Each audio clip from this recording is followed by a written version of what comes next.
मुलगा जन्माला आल्यापासून त्याला मजबूत बनायला सांगितले जाते.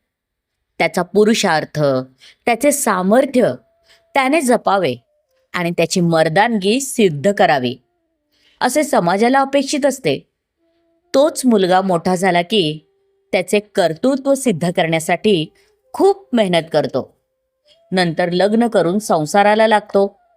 त्यावेळी स्वतःवर संकटे येवो की काहीही दुःख हो, तो अश्रू न गाळता वेदना सहन करतो. मात्र बायको मुलांच्या बाबतीत तो भावूक होतो. त्यांचे दुःख आणि अपयश त्याच्या हळव्या मनाला सहन होत नाही.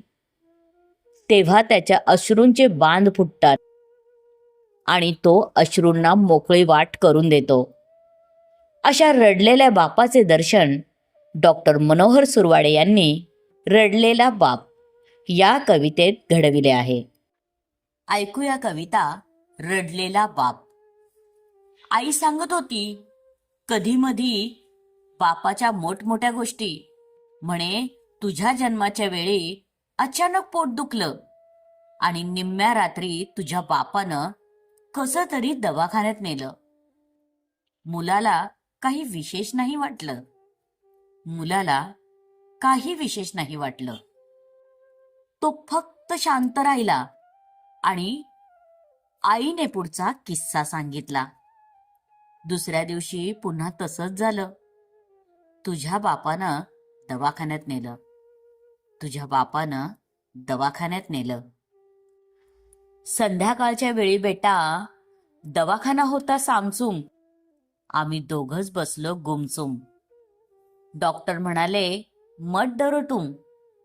डॉक्टर म्हणाले मत डरो तुम. मग काय झालं? मुलाने विचारलं.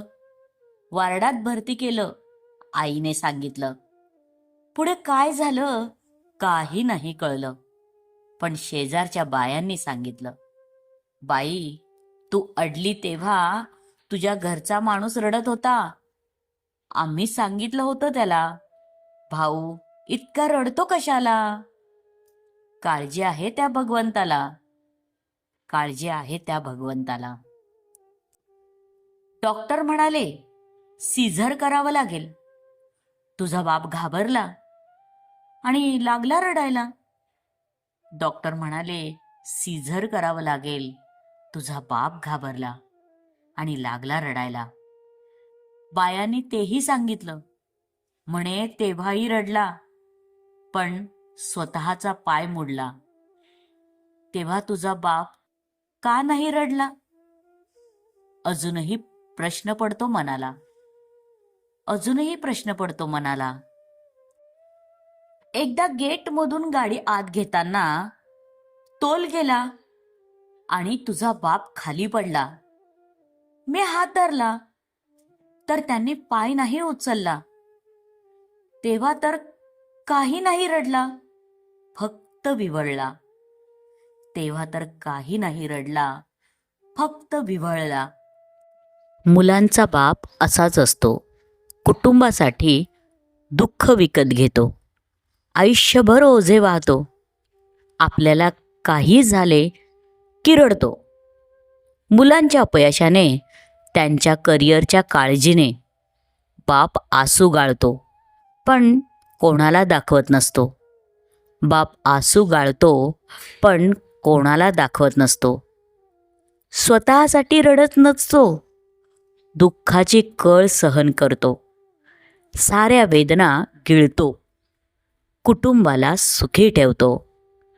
साऱ्या वेदना गिळतो. कुटुंबाला सुखी ठेवतो. त्याला पहिल्यापासून सांगितले जाते, भागूबाईसारखे रडायचे नसते. वेदना सहन करून मजबूत दिसायचे असते. त्यालाच पुरुषार्थ मानले जाते. माणूस खचला की त्याची किंमत जाते, म्हणून व्यथा सांगायची नसते. माणूस खचला की त्याची किंमत कमी होते, म्हणून व्यथा सांगायची नसते. बापाची घडण अशीच झालेली असते.